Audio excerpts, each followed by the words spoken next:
Hello, it's Rhonda Thomas, and we're about to start Personal Finance, Chapter 13, Static Problems. Chapter 13 is our introduction chapter to investing. So let's just think about it a minute. Why do people invest?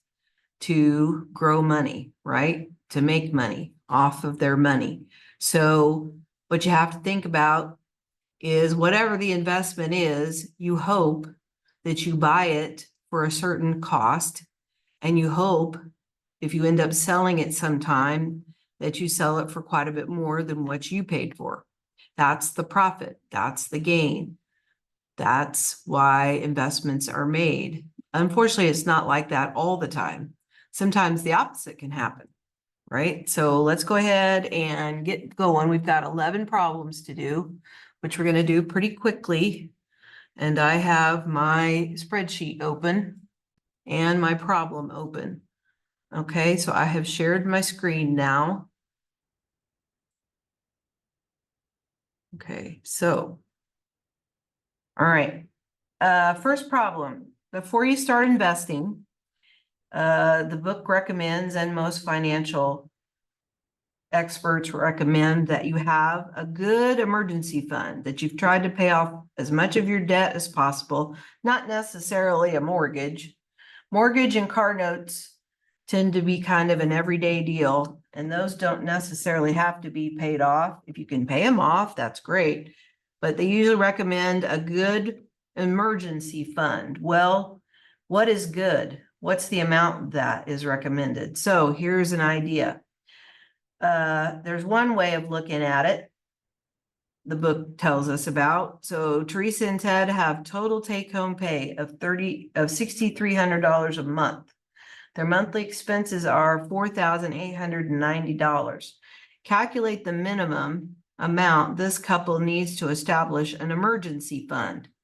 So this one's going to be based on monthly expenses, okay?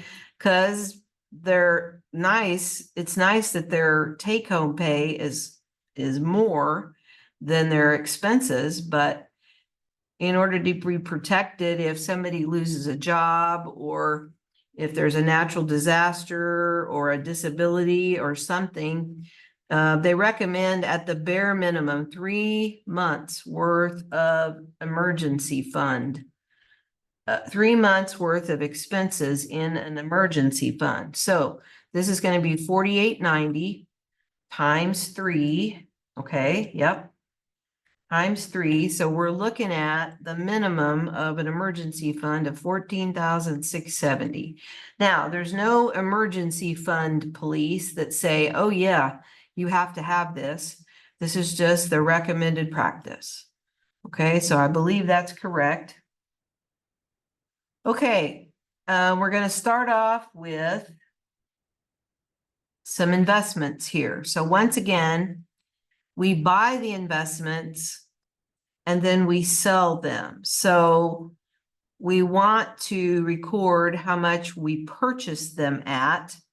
And then above that, we usually will put how much something sells for. So for example, 2 years ago, you purchased 100 shares of JP Morgan Chase stock for $158 a share. Today, you sold your stock for $170 a share. Okay, so what is the total profit you earned on each share of stock? And then what was the total profit that you earned? All right, so the first thing to do is put down what's purchased first. So put your purchase down and record it. Okay, so 2 years ago, we purchased stock. We bought, or this problem bought 100 shares at $158 a share. Okay, so this is the amount that you per share, and then we need to put that in here. So 100 shares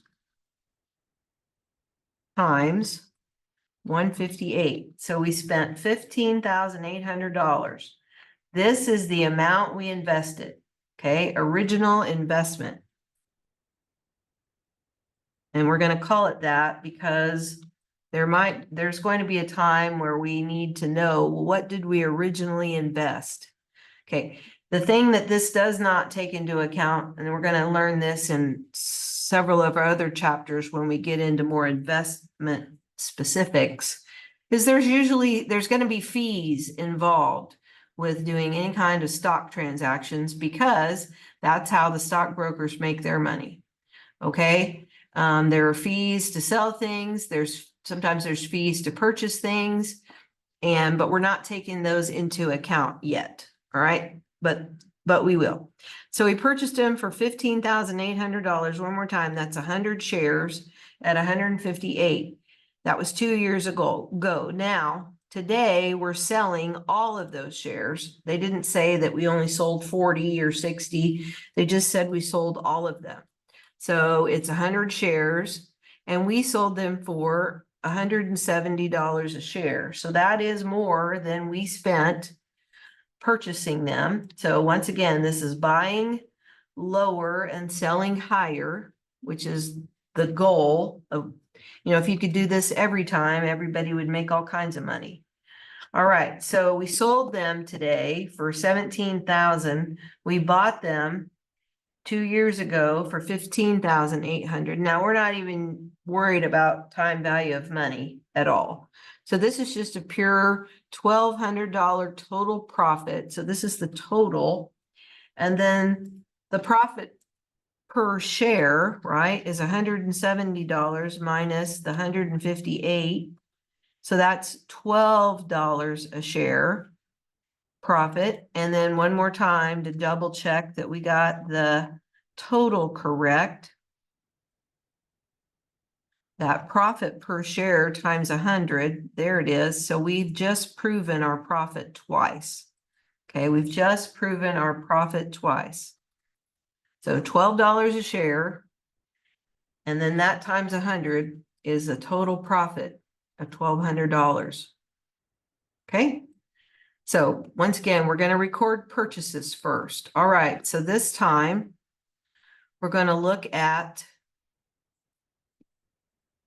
some investments here. We've got to learn some terminology. So notice they're all the same investment, 3,000, 3,000, 3,000, 3,000.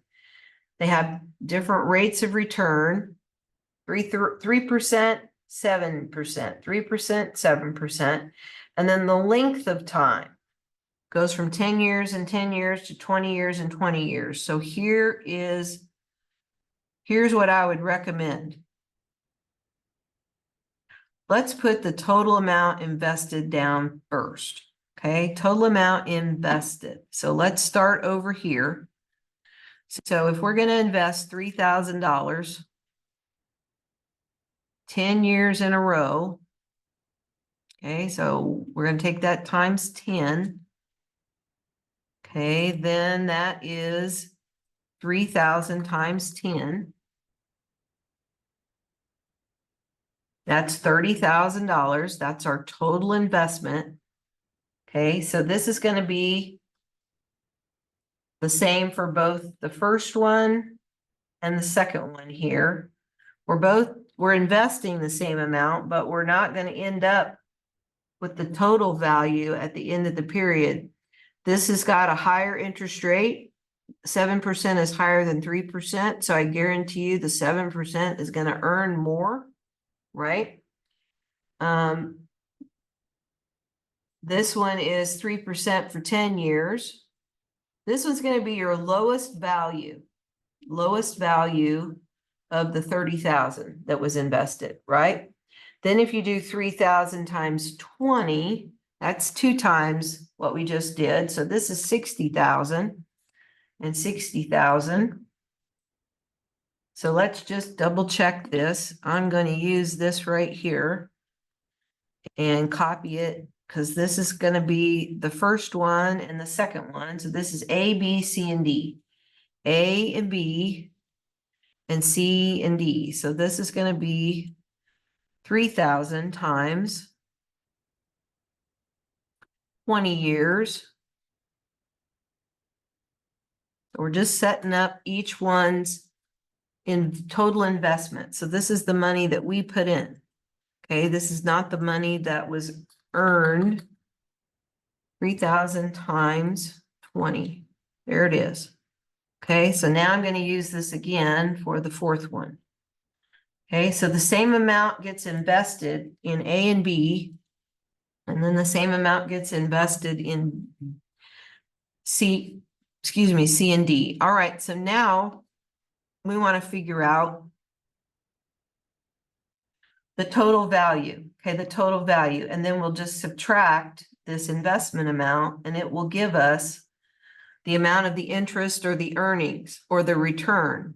Okay, so let's go ahead and plug this in, and this is one amount. Oh, no, this is an annual deposit. Annual deposit. So this is a future value of an annuity. So this is more than one amount. So we're going to use table B. Yep, table B. Okay, table B. So let's put down our payment is 3,000. Okay, I'll go get the new figure here at 3% for 10 years. Okay, so we want table B, and I am going to use it. Okay, and we're going to do 3,000 and future value of the annuity, 3% in 10 years. Okay, and I got to go get a factor. Okay, so a factor. All right, so let's use the table. So here's the table, and if we look at table B, it's the future value of an annuity at 3% in 10 years is 11.464. So I'm going to put that in here. 11.464. So it looks like it'll be worth 34,392. I'm going to put that in the calculator and see what we get. All right, so we're $3,000. We're looking for the future value. We've got a 3% for 10 years. So that future value is 34,000. Remember, we're trying to see if it gets close to this. It is 34,391.64. Okay, so I'm going to plug that number in. We're going to use calculator, but I am checking to see if, all right, so back to this. So if the calculator says that it grows to 34,391.64, round your final answer to the nearest whole number. So I would put 4,392. Let's see if we're right. Okay, we are. So we're going to go with the calculator, but I'm just checking. There's your interest. Okay. Yep. The interest is the amount, future value, minus the investment. There's the interest. Okay, so let's return to the question. Now let's do it again. Okay, this time 3,000 at 3%, no, 7%. They changed the percentage for 10 years. Okay, let's plug that in here. So we're looking for a new value. It is 7% in 10 years. Okay, yep. So let's go get the factor. The factor is 7% in 10 years. It is 13.816. Okay, 13.816. So we're looking at 41,000. Let's see what the calculator, using the same $3,000 payments. The interest rate will change to 7%, and it goes to 41,449.34. Okay, when I subtract this 30,000 from here, I get $11,448 is the interest. So let's plug in $41,449.34 is 41,449 minus 30,000. Okay, so that is I got $11,449. Okay, so let me see what I've got here. 30. Oh, I used the table. Okay, this time I'm going to use the calculator because it seems like our answers favors the calculator. So instead of F48, I want D41. Let me fix this. D41. Okay, so 11,000. There it is. Okay, there it is. All right, so that should work. Hopefully. All right, let's keep going. Okay, once again, now this time we're looking at a longer period of time. So we should start to really see some growth. First one is 3%, 20 years. Okay, 3%, 20 years, and that's the right amount. So now it's 3% in 20 years. Let's look at the factor. So 3% in 20, so that drops down to here. We're at 26.87. 26.87. 26.87. Okay, 26.87. Now let me feed this into the calculator. Okay, changing it to 20 years, but we got to go back to the 3%. So future value is 80,611.12. Okay, so now I want to use D57. D57. So we're looking at 20,611 as our answer. So the new investment value that it built up to is 80,611.12. I'm using it from the calculator. And then when we subtract the 60,000 we invested, right? That means that 20,611 is our interest. I'm gonna go ahead and do the other one and see if we can't move along here. Then the last one should be the largest. It's the longest with the highest interest rate. So we're looking at $3,000, right? $3,000 over 20 years is that 60,000. Okay.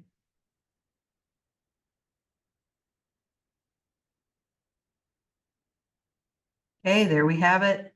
We're looking at 7% for 20 years. Okay, 7%, 20 years. I need to go get the annuity factor. For 7%, 20 years.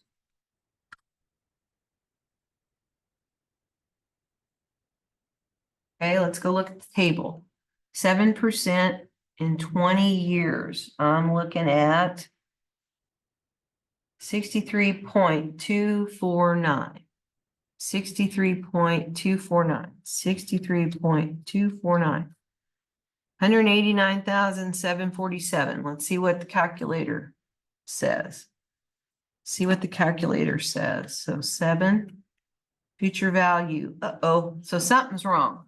Okay, something's wrong. And this is where this helps. Okay, so I calculated this, but it's saying 122,986.48. I probably picked the wrong factor. So let me go, but let me just double check. We got $3,000 payments for 20 years at 7%. So the calculator says 122,986.48. Okay, now let's once again go check that table. Future value of an annuity at 7% for 20. Okay, I got 40.995. I have no idea how I got that other number. I just wasn't looking in the right spot. 40.995. There we go. That's about 20 cents off or 80 cents off. $1.80 off, whatever. Okay, yeah. So there you have it. $1.80 off. That's much better. Okay, so now let's plug this in. So we're going to use the calculator and subtract the total invested. And there we have our most interest of all, right? Sure, because it's the highest rate for the longest amount of time. Okay, so that's what matters. All right. 62,986.80. So that rounded it up. So I think we're good. Okay, so we did each one of those. So one more time, what do we learn? We learned that an interest rate makes more money and time makes more money. And when you get both together, you really make more money. All right, let's go to number 4. Number 4, assuming at the beginning of the year, you purchased an investment for $4,200. So once again, we're going to list our purchase first. And I'm going to put that in as a negative. Okay, $4,200. Okay. And it pays $130 income a year. Okay, and then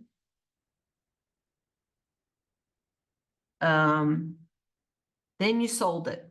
Okay, also assume that the investment's value has increased to $4,600 by the end of the year. So you don't have to sell it to see that your rate of return has gone up. So if we want to see how much our return on investment is, so once again, at the beginning of the year, we bought a $4,200 investment. That's our original investment, right? And then at the end of the year, it was worth $4,600. So right there, there's an investment gain.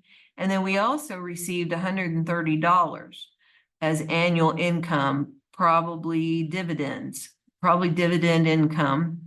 And so all in all, we end up with $530 more because we invested that $4,200. So what is the rate of the return for this investment? So how you calculate rate of return is the return amount. So there's the extra we got, the return amount divided by the amount invested at beginning, or I said original investment. Original investment. So let me put that in parentheses, original investment. You have to remember whatever it took, the money that it took to start growing, right? So if you take $530 and divide by 4,200, you get 9.46, and they want it to 2 decimal places. So 9.46%, and that's a positive return, right? Positive return is when you actually have a positive number, right? Which is a gain. Now you can easily have a loss, and this income will offset some of that loss. And then however much that amount is either going to be positive or negative. It can't be both. Okay, it can't be both. All right, let's go to number 5. We're going to keep working with this kind of a problem. So at the beginning of the year, we purchased an investment. Oop, let me get out of that. So here's our purchase. And this is going to be our increased value. So it could be either increased value or how much we sell it for. So it's almost like we're pretending that we're selling it or going to sell it, right? So we are spending $12,300 on an investment, right? How much is its annual income? $230. And then when we look at the end of the year, it's gone up. So we're definitely going to have a gain. We've got an investment gain, money-wise, from the stock value of $1,100. And we also have to count the annual investment income, and that adds up to $1,330.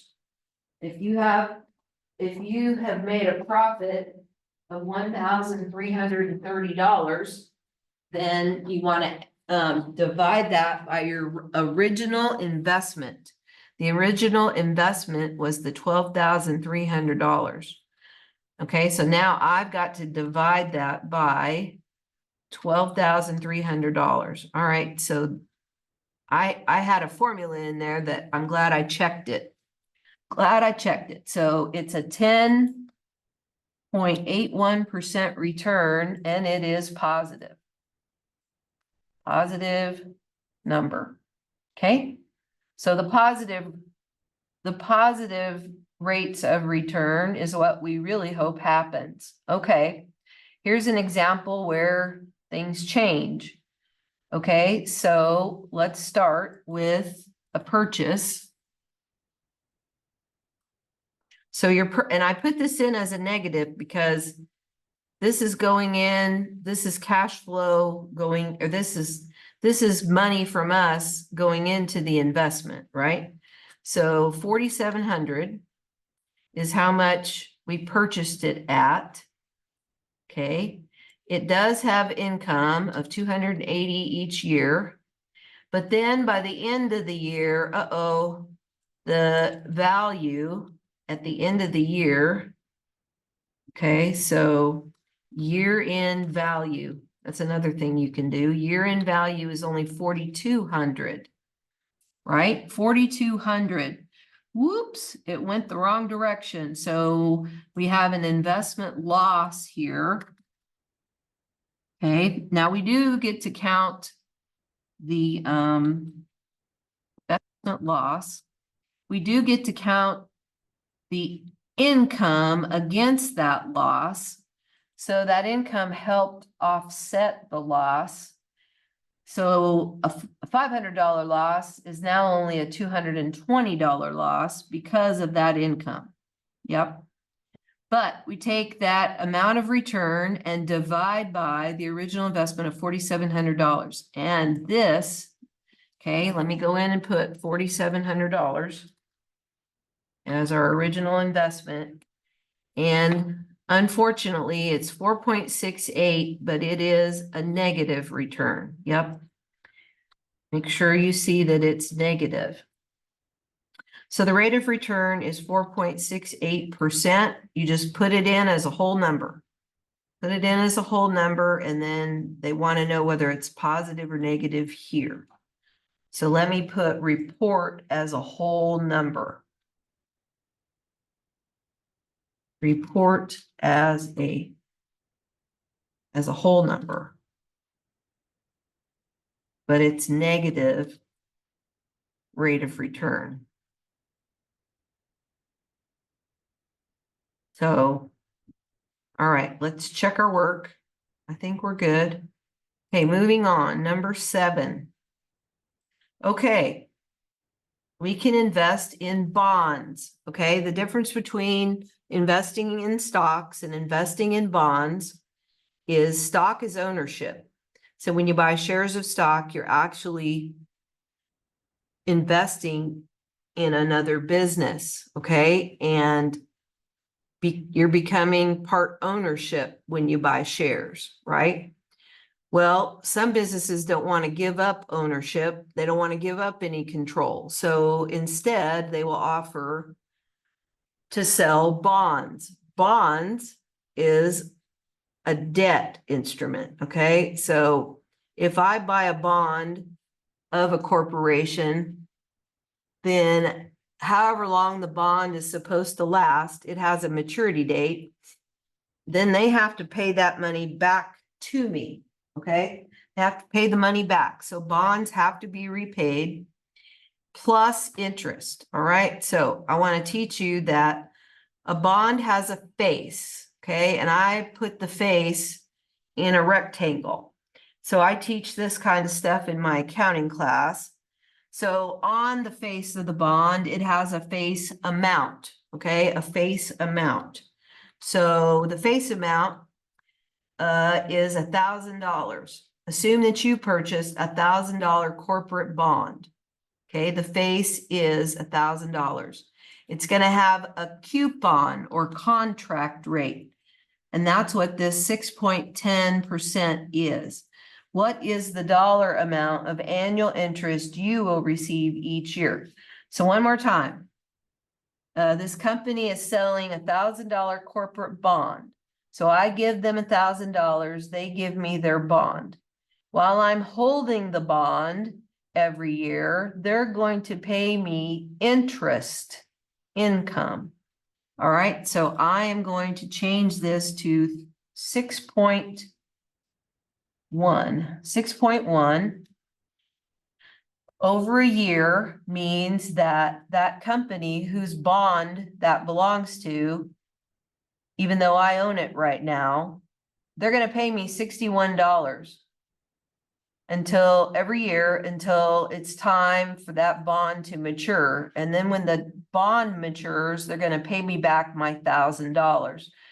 So when investors buy bonds, corporations use their money pretty much as a loan to build their business and then know that they have to pay it back plus the interest. They're going to pay interest on it every year to the person holding the bond. And then when the bond matures, they have to pay back that investor the entire amount of the bond. All right. So we got $61 being the annual interest on that $1,000 bond. So you take the face amount times the contract rate, okay, face amount times the contract rate. Then you get your $61 bond interest for the first year or for each year. All right. Let's see if we can do this again. Should be right. Okay. Remember, interest is normally stated annually. 3 years ago, you purchased a $1,000 Walgreens corporate bond that pays 4.8% annual interest.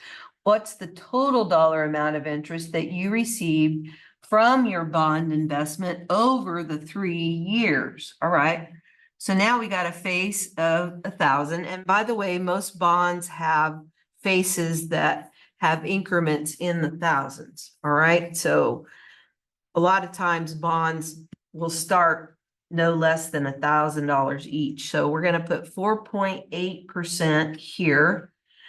So that becomes, all right. So then we want, here's the math, 1,000 times 4.8, right? Then times 3. So that's $48 times 3. Normally, we would just do it by the year, but because this is 3 years, then the bond interest for the 3 years instead of the first year, let me put that in correctly, for 3 years is going to be $144. And each annual interest payment was 48. So there are some bonds that last 30 years. I don't know if they go beyond 30 years, but yeah, bonds can be quite a long. A mortgage is basically a bond. Well, you're paying off a loan through a mortgage, right? You're buying something with a financial institution's money, and then you're paying it back over time. They had the money for you to buy that now, which you didn't, a mortgage, and then because you're borrowing their money, you'll be paying interest on that loan over the length of the mortgage, which most mortgages are 15 or 30. All right, let's go to number 9. We're almost done. Okay, we're going to wrap this up pretty quick. Sam purchased 5 bonds worth $1,000 each, right? So here's that purchase, but you don't. Anyway, all we're talking about, let's just go through $5,000 in bonds, purchased corporate bonds, issued. To issue means to sell. Okay, it was sold by a company called Heinz. I'm sure it's the company that makes ketchup. The bonds pay 6.75% each year, right? And then they mature in 2032. So we assume he bought them in 2025. Don't worry, the maturity date doesn't have anything to do. Well, that's how many years you can expect to receive the payment. So each year, right? Each year the bond pays $337.50 in interest. Okay, what is the total amount of interest Sam will receive for his 5 bonds each year? Okay, so let's be careful now, just a minute. Okay, so you got to take the 5 bonds. So if it was just $1,000, it'd be $67.50. $67.50. But we have 5 bonds. They all have the same interest rate. Okay, so when you take 5,000 times 6.75 for a year, and you get $337.50. Okay, there you have it. Instead of just one bond would have just been $67.50. Okay, number 10. Okay, we're doing more bonds. We're finishing up with bonds. All right. $1,000 corporate bond pays 5.2%. All right, so interest paid to the bondholder, the one that bought the bond, is going to get $52 each year from the corporation that sold that bond. Now be careful. There's an interest rate on the bond. That's called the contract rate. Now, these bonds are bought and sold just like any other investment on the secondary market, right? So in the market, other investments are paying 6.10%, right? Ours is paying 5.2% interest. Other market rate is higher. So let's put this in accurately now, right? So the coupon rate is smaller than the market rate, right? You could go out and invest $1,000 in something else out here in the market that would pay better. So our bond is in less demand, right? Okay, so once again, the market rate is higher. And I've got that saying that here too. I just put market rate first. So the coupon rate is lower than what's out in the market. Other investments are paying better. So our bond is less in demand and value decreases. So this is called, all right, so the annual interest would be $52 on that. Okay. And then will your bond increase or decrease in value? So let's just think about anything else. Let's go ahead. Oh, I'm sorry, $52. Ooh, I put that in wrong. All right, $52 is the interest that the bond is paying. And if the market rate has a better rate than our bond, it kind of makes our bond look kind of shabby. All right, so not as much interest. So the value of the bond itself is not going to be $1,000, okay? It's actually going to be valued less than the full face. It's going to be valued at what they call a discount. Yep, a discount. Okay, why did the bond increase or decrease? So because market rates are higher, okay? Market rates are higher than the bond rate. So the bond rate is stuck. It's constant. It's static, right? The market rate fluctuates with the economy, right? So this market rate fluctuates with economy. Yeah, fluctuates with economy. So that's why it's a little risky sometimes to put out bonds paying a certain interest rate. If the interest rates go a different direction, then it can make your bond valuable or less valuable. All right, so now let's see if we can go look at the different scenario here. So I think we got that one.